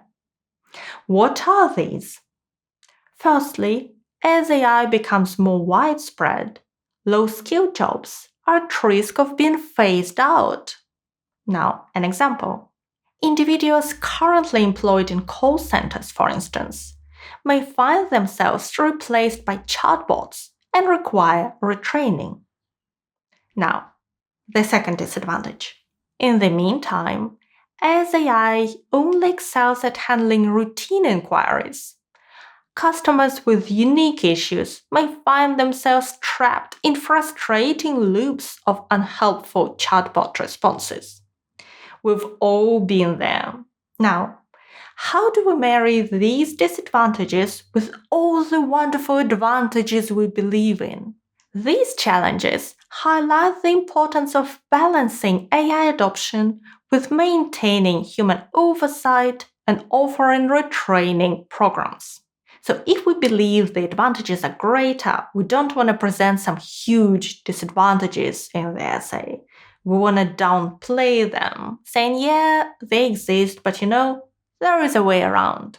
Another thing I want to draw your attention to is how the sentences are connected together with cohesive devices or linkers. So the first phrase, on the other hand, is a link to the previous paragraph where the advantages were mentioned. We also see a sequence of connected examples. Firstly, job losses will occur. For example, in call centers. In the meantime, customers will suffer. These challenges, and so on. Okay, so now we need a conclusion. A good conclusion restates the opinion and sums up the main points again, maybe in 2 sentences. So your conclusion should answer the essay question in your task. Let's look at 2 conclusions. Guess which essays they come from. Ready? Here it goes. To sum up, finding work will not be easy for less qualified individuals in a job market where AI plays a significant role. Therefore, steps must be taken now to establish educational programs that retrain those most likely to be affected. Now, conclusion number 2. Despite the belief that people will take on more challenging work and enjoy more free time for their personal interests, I have argued that only a few will benefit in these ways. For the vast majority, work opportunities will become more limited, with all the negative effects this will have on their social and emotional well-being. Pause the video now if you need a bit more time to think. Shall we check? So the first conclusion has no opinion. This may only be problem solutions or 2 direct questions. This one refers first to the difficulty of finding work and then points to possible solutions. So conclusion 1 is from the problem solutions type of essay. The second conclusion presents an opinion, and it contrasts 2 points of view. So this may be an opinion essay or a 2 views essay, but ours mentions free time just like our opinion or agree-disagree task. So if you'd like to prepare for your IELTS exam with me step by step, save your valuable time, and achieve a higher score, check out our courses. So far, we've had over 30,000 students, and the reviews we're getting are truly heartwarming. Whether you are just starting your preparation or you need to improve your score from the previous attempt, these courses can help you achieve your best score. So, Task 2 we've just discussed is virtually the same for both academic and general training students. But writing Task 1 is different. So the next part is for academic students. And if you're taking IELTS general training, just go to the video timeline below and click to go to the next section about writing letters. Okay, let's begin. IELTS Academic Writing Task 1 is all about describing the data. You need to describe some charts or tables, maps or diagrams. And they may look very different, but no matter which task you get, the structure you need in your answer remains the same. With an introduction, where you briefly present the task, an overview, 1 or 2 sentences explaining what the data shows or what's this task all about, and then 2 or 3 body paragraphs where you describe the key features. These may be trends, differences, or stages. The task is to write at least 150 words. I recommend 170 to 200, and you have about 20 minutes to finish it. It's worth 1/3 of your writing score, but you should really pay attention to it because the former IELTS examiners I work with told me that they saw a lot of cases where Task 1 brought down the overall writing score and Task 2 essay was actually stronger. And I see it in the score breakdowns my students send me too. I don't want to scare you. How can you do great in this task? So the first part is an introduction. All we need is to present the task quickly and efficiently and move on to more important parts of your answer. I've prepared 2 examples for you. Shall we start with the easier one? So we have 2 maps. The plans below show Porth Harbour in 2000 and how it looks today. Summarize the information by selecting and reporting the main features and make comparisons where relevant. We don't need to look at the maps right now. The question is, how would you write your introduction by just looking at this task? That's enough in our case. Here is mine. The 2 plans illustrate how Porth Harbour has changed since the year 2000. The easiest and most effective way to write an introduction is to paraphrase the task. And this means we need to use synonyms where possible and maybe change the sentence structure too. So instead of copying the plans below show, we say the 2 plans illustrate, just subtle changes. We also change Porth Harbour in 2000 and how it looks today, to a clause with a noun and a verb, how Porth Harbour has changed since the year 2000. So this lets us use the present perfect tense, has changed, which is the right choice when talking about changes over time until the present moment. And yes, remember, the examiner won't be impressed if you just copy the question at the beginning of your answer. Now, our second task is a bit tricky. Let's spend a bit of time reading through the task description. So the task shows the average salaries of science and law graduates from UK universities 5 years after graduation. The table gives information on the annual tuition fees for international students who study these subjects now. Summarize the information and so on. And below we see a bar chart named Average Salaries of Science and Law Graduates 5 years after graduation, and a table Annual Tuition Fees for International Students. The task is quite long, but our approach stays exactly the same.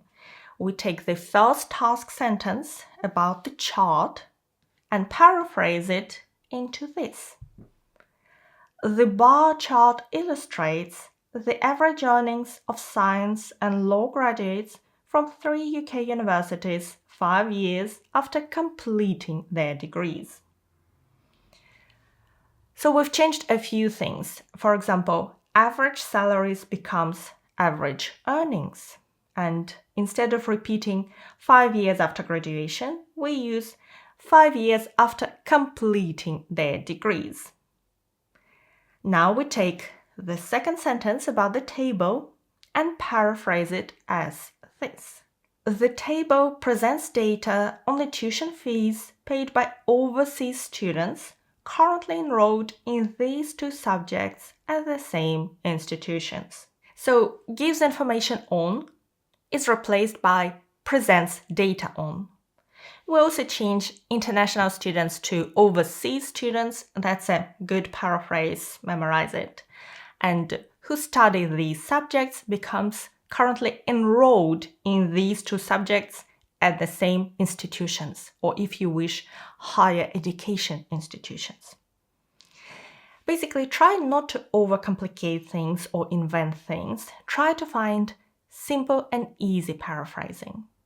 And now let's move on to the next part that can make or break your report, or if I'm being less dramatic, which is really important for your score. That's our overview.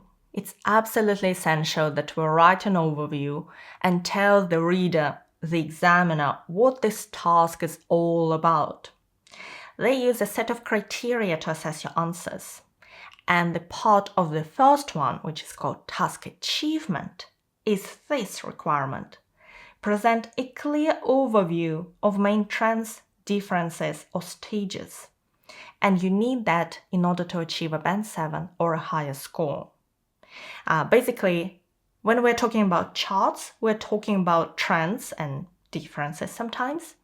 Maps are about differences and diagrams are about stages, and we'll have a look at one diagram later. But first, let's see our overviews for the first two tasks you've already seen. What are the key changes in our port? Let's have a look at the maps now.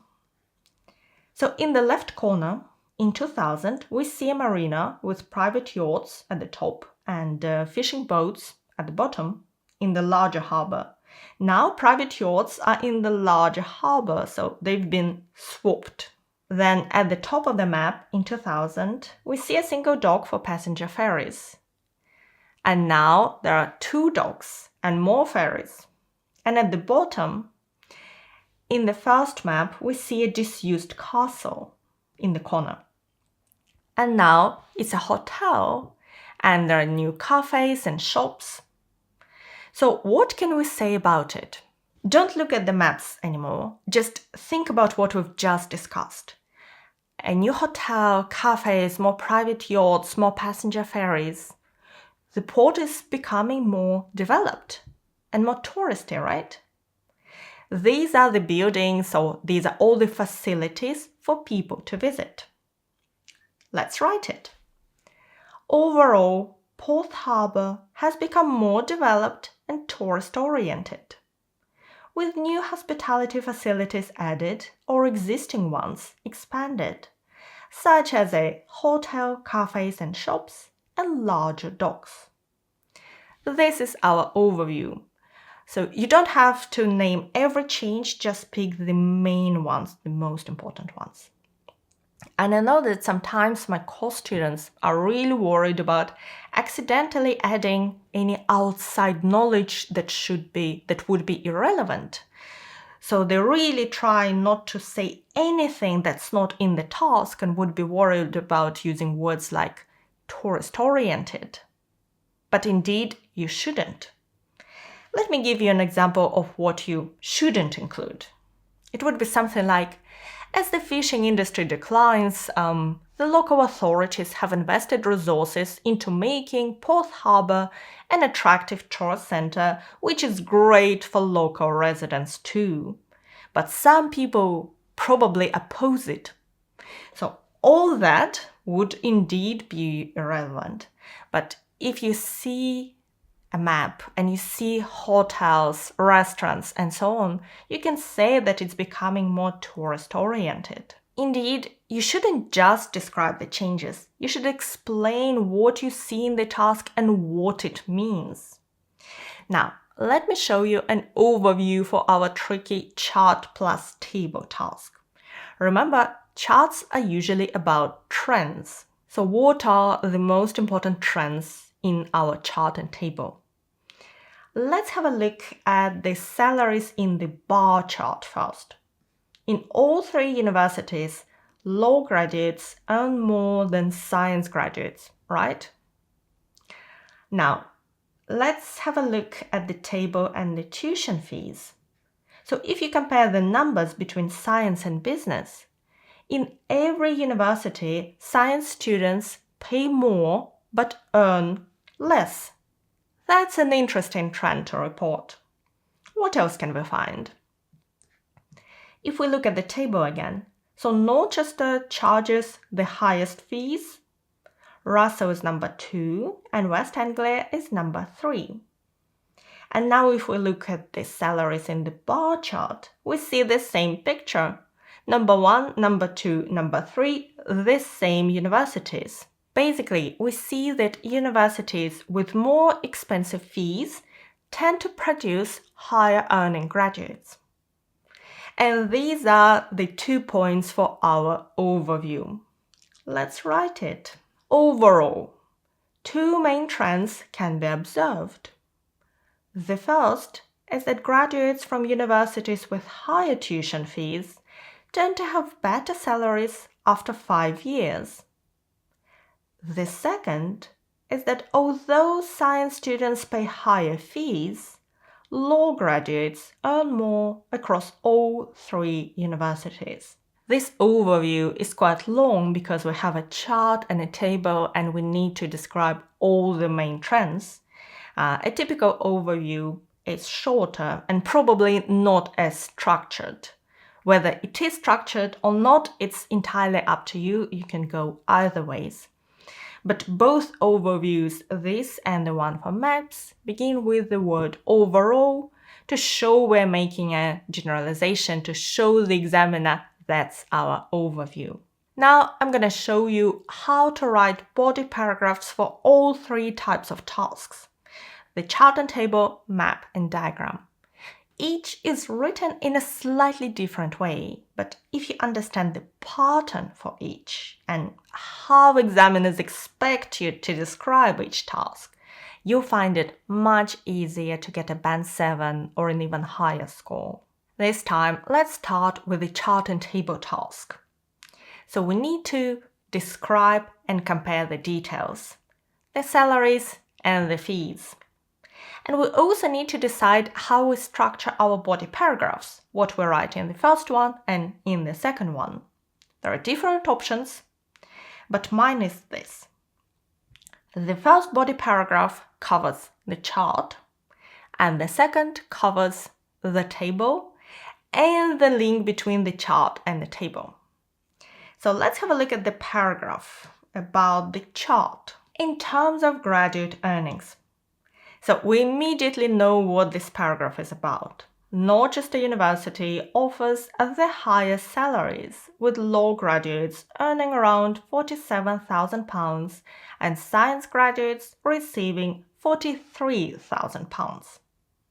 So I'm not just giving the numbers, I'm also saying these are the highest numbers. That's important. So now the next university, and we need to change a slightly different sentence structure. Russell University comes next, where the figures are approximately £45,000 for law and £40,000 for science. And now the last university and yet another sentence type.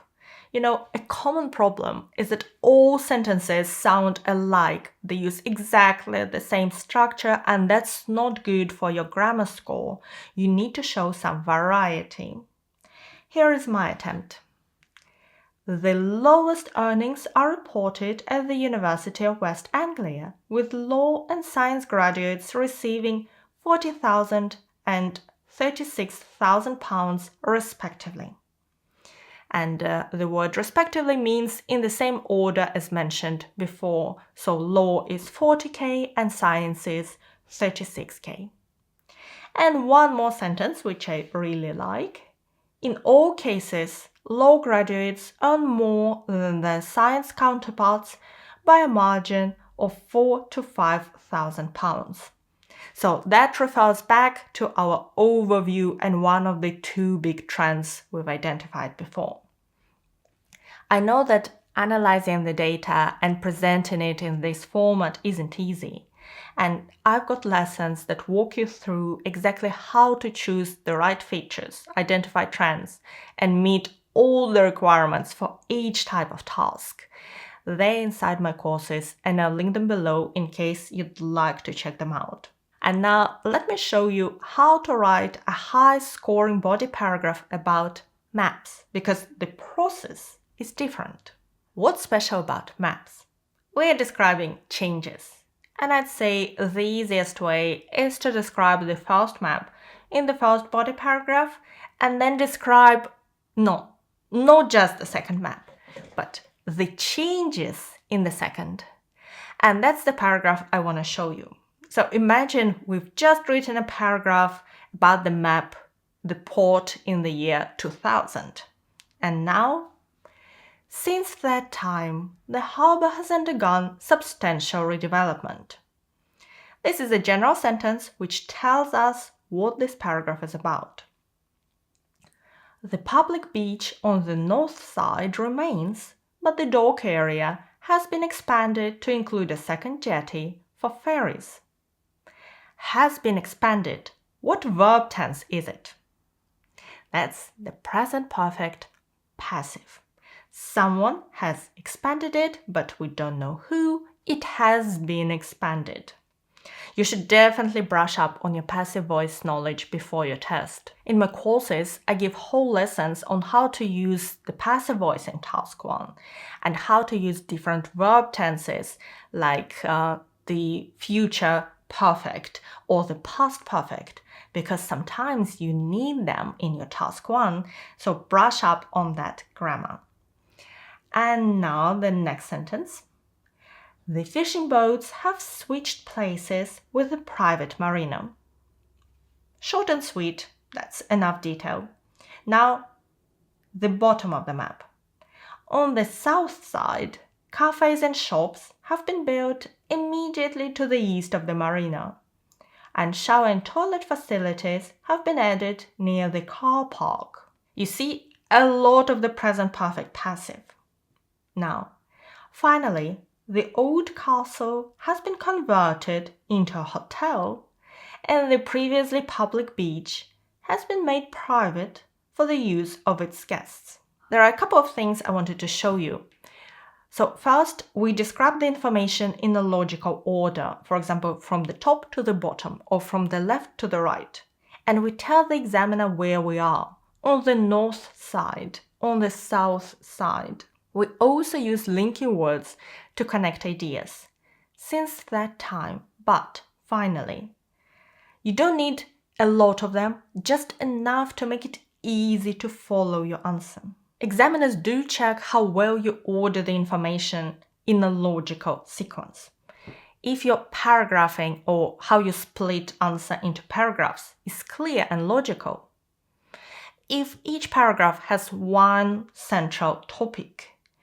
If there are linking words between and within sentences, again, not a lot of them, just enough to make it easy to read your answer. This is called the coherence and cohesion category, and 25% of your score depends on it.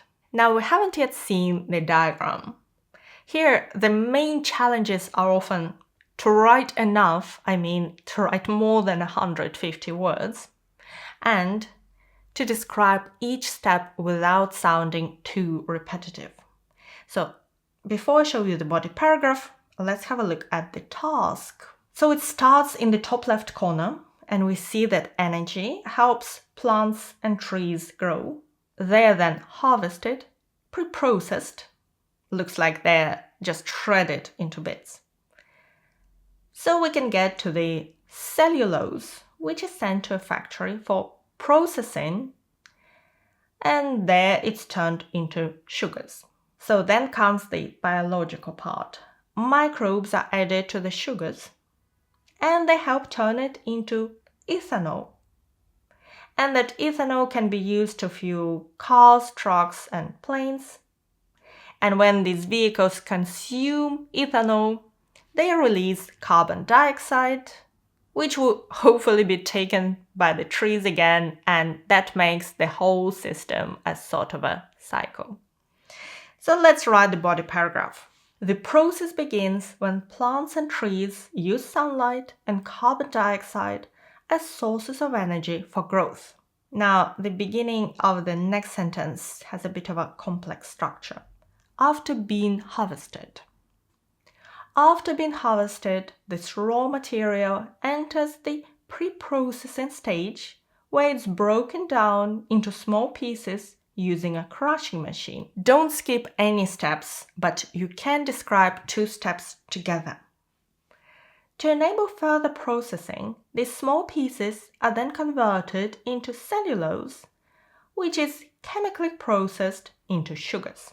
Then, during the final production stage, microbes are added to the sugars to convert them into ethanol. Okay, that's the first body paragraph. And there are just 2 sentences in the second body paragraph. So let's finish. When ethanol is burned as fuel in cars, trucks, and airplanes, carbon dioxide is released into the atmosphere.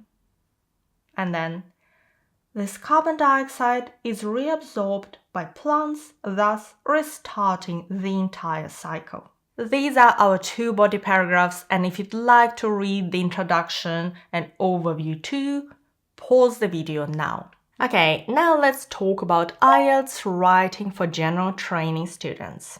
That's where you need to write a letter, which may be formal, semi-formal, or informal. And I have all 3 letters prepared for you, together with the former IELTS examiner, and those letters would score around a band 8.5.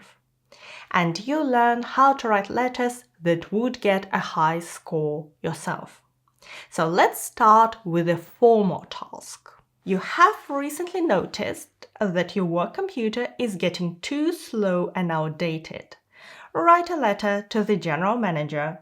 A general manager is not your manager, it's the big boss. In your letter, explain the problem you have with your computer. Give some examples of how this affects your work. Suggest some solutions to this problem. Write at least 150 words, don't include any addresses, and begin your letter with Dear. We only have 20 minutes, ideally even less. And the task is to write a letter that addresses each part of the prompt. The task, the 3 bullet points, without forgetting any of them and without including any irrelevant information. Well, apart from opening and closing with a polite statement, which is fine. That's important for a high score for your task achievement. But that's not all. There is one more requirement, and many IELTS students struggle with it. The tone is consistent and appropriate to the task. So task 1 is testing our ability to write in different and appropriate tones. There are 3 tones. Formal, writing to a boss or someone in authority who you don't know, or maybe you don't know their name, just the job title. Our letter is to the general manager, the big boss who runs the company. To make it formal, you need to choose more formal words and expressions, and also grammatical structures. And I'll show you what those are in a second. You may need to write a semi-formal letter, writing to others at the same level, such as colleagues, neighbors, and so on. For example, we take the same task and make just one change. Instead of writing to the general manager, we'll write to the co-workers, and this will require a less formal style. And an informal letter is when we're writing to friends and family members. Let's say that the computer you use for work is getting slow. Write a letter to your friend. The first 2 bullet points stay the same, and in the third one, we ask how to solve this problem. Okay, apart from the different tone, there is one other important difference between our 3 letters. Each of them now has a different objective. The letter to the general manager is more of a complaint. The one to co-workers makes suggestions. And the informal letter asks for advice about what to do. I worked with a former IELTS examiner to write all 3 letters for you. And before we start comparing them side by side and learn how to meet all the requirements, here is the structure we'll be following in all the letters. So first of all, we need a greeting. Then we write a short introduction and explain the problem, so we address the first bullet point. In the second body paragraph, we address the second bullet point, give examples. And in the next, the third bullet point, make suggestions or ask for advice, and we add our closing in the same body paragraph and a sign-off. This is not the only possible structure, and my course students learn a more advanced one, which works better for some tasks, but this one is the easiest. Now let's have a look at the 3 opening paragraphs. Each one establishes the right kind of tone and goes straight to the point, telling us who's writing and why. Formal. Dear Mr. Brown. In formal letters, we use the surname or dear sir or madam if we don't know their name. As a member of the team working in the finance department, I am writing to you concerning the desktop computers currently installed in our office. I am writing to you concerning or in regard to is a very formal way to open a letter, and I use it in almost all formal letters, so memorize it. As you are no doubt aware, the company has made no new IT upgrades for 5 years, and I am convinced that this is having a serious negative impact on work performance. This last sentence is very formal. Do you feel it? If not, don't worry, you will once you compare it to the semi-formal letter. Dear team, I'm writing this to share with you my worries about our office PCs. I'm writing this to share gives us the feel of a serious topic written in a friendly style. And we use the contraction I'm instead of the formal I am. For the last month or so, mine, meaning my PC, has really slowed down, and after checking with the purchasing department, It seems our desktops haven't been updated or changed for 5 years. I replaced the formal "I am convinced" with less formal and softer "it seems." Now let's have a look at the informal letter. So how informal should it be? It has a very different beginning and also different vocabulary and grammar. Dear John, how's everything? I know we're gonna meet up at the end of the month at that reunion party, but there is something I need to ask you about my PC. You're still the best computer nerd I know. The vocabulary is more colloquial, informal, from the greeting, how's everything, to meet up, and to the best computer nerd I know. If you don't normally call your friends nerds, you don't have to. But generally, the vocabulary is simpler. And the grammar is simpler too. But this letter would score as highly as the other two, between 8.5 and 9, because that's what you need in an informal letter. You know, when we are writing letters, it really helps to learn some common expressions to use in formal, informal, and semi-formal letters. And I think this is so helpful that for my course students, I created a whole guide with phrases for complaints, suggestions, invitations, and so on. For free, you can download some very useful formal phrases. And if you're interested in more in-depth step-by-step preparation for writing and speaking, which will save you time and help achieve a higher score, check out my courses too. Both are linked below. And we're moving on to the second bullet point, where we want to give examples of our problem in a new paragraph. So let's first look at the formal letter. Pay attention to how everything is logically connected between sentences and also within sentences. This will help with a high score for the second requirement, coherence and cohesion. This paragraph starts off with, for example, making the connection to the previous paragraph where we mentioned the impact on work performance. For example, I have noticed lately that the one assigned to me takes a long time to start up at the beginning of the working day. And besides that, it slows down considerably or becomes unresponsive when several tabs are open simultaneously. Now, in this sentence, the second part is added with "and besides that." And the second sentence starts with "since" to show that this is an explanation as to why this is important or this is a serious issue.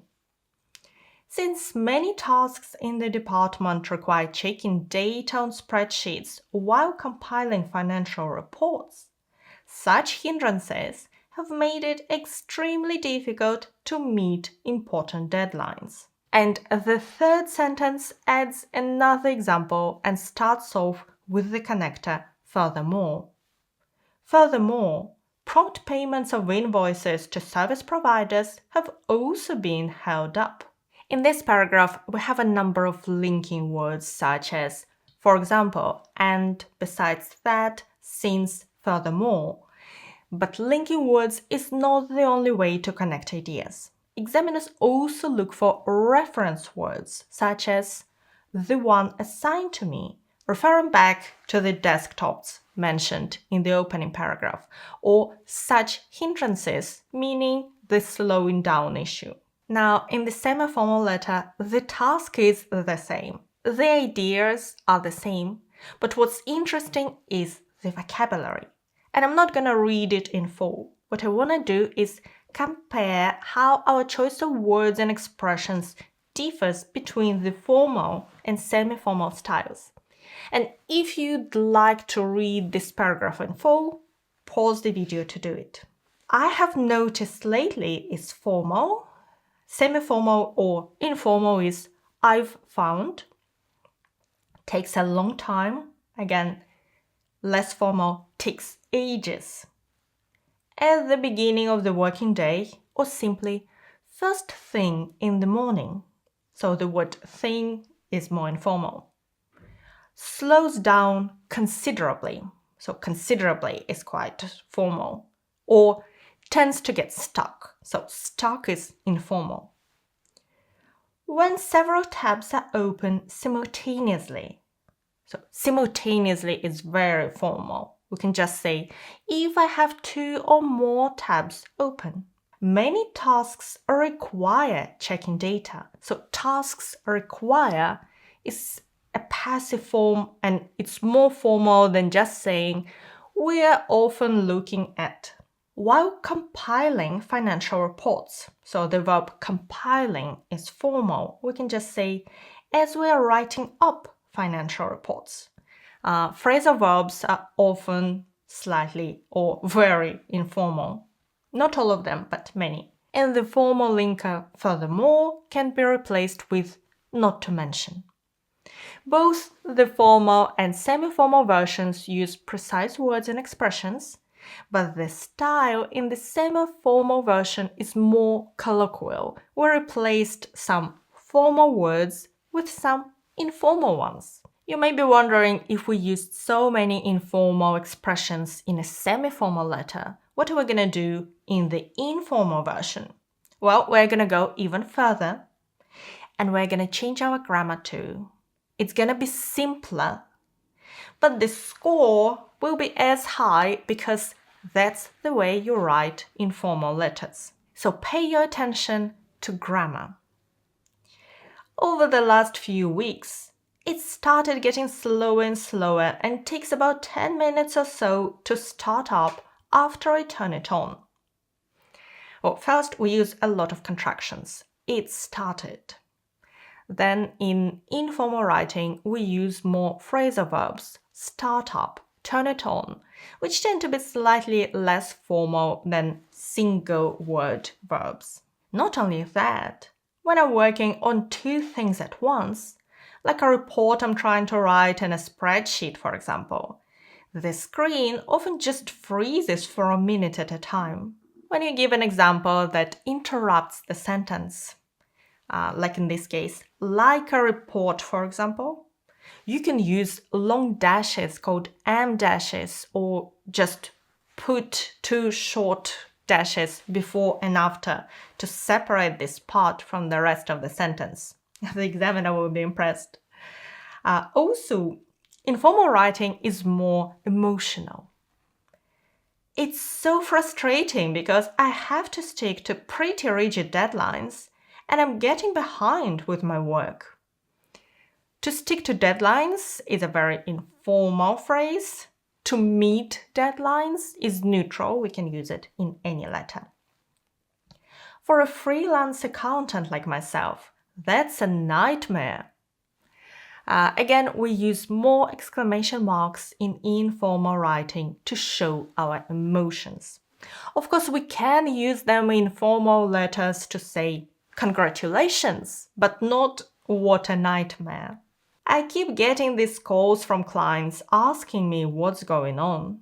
Again, a very informal sentence. Now I'm going to show you the final paragraphs, and the difference in styles is very noticeable here, so it's important to get them right. And it's funny because when I'm reading them, I really feel how formal writing is quite stiff and reserved, and informal is so friendly. Okay, formal. I would therefore propose that the company consider updating its entire IT equipment, including the replacement of existing desktops with the latest models, to ensure that we continue to provide first-class service to our clients and support the company's strong financial performance. Yours sincerely, Michael Turner. In formal writing, we use words like therefore propose, ensure, and continue to provide. And we sign off with the full name, Michael, not Mike. Next, semi-formal. I would like to suggest that we email the general manager to point out the problems we are facing and to recommend that the company replace the old computers and update its entire IT platform so we can get our work done efficiently. Let me know your opinions. Yours, Mike Turner. The writer signs off with his short first name, Mike, and the family name, suggesting a friendly but co-worker relationship. By the way, have you noticed this phrase? Recommend that the company replace, not the company replaces. Is it a mistake? No, that's called the subjunctive mood. Here are some examples. I suggest that she go. We recommend that he take. He insists that they be, or I propose that this be done. And we use it to express demands, suggestions, and recommendations. And we use the main form of the verb. Okay, now the informal letter. So my question is, what should I do? Do you think it would be enough to just update the system and software? Or is it best to invest in a new model? I've had it for around 5 years or so. All the best and thanks, Mike. So it signs off with the classic all the best, adding thanks and just the first name. Mastering the tone is really one of the most important aspects of writing a strong letter. And that's why I've prepared for you the PDF with formal phrases, and you can download it in the video description under the video. And that's where you can find my free IELTS study plan too. And if you're still watching this video, please comment, I'm a star, because you are. You're clearly taking your preparation very seriously, and I wish you all the best with your preparation, exam, and whatever you're taking it for. Thank you for watching me. Bye!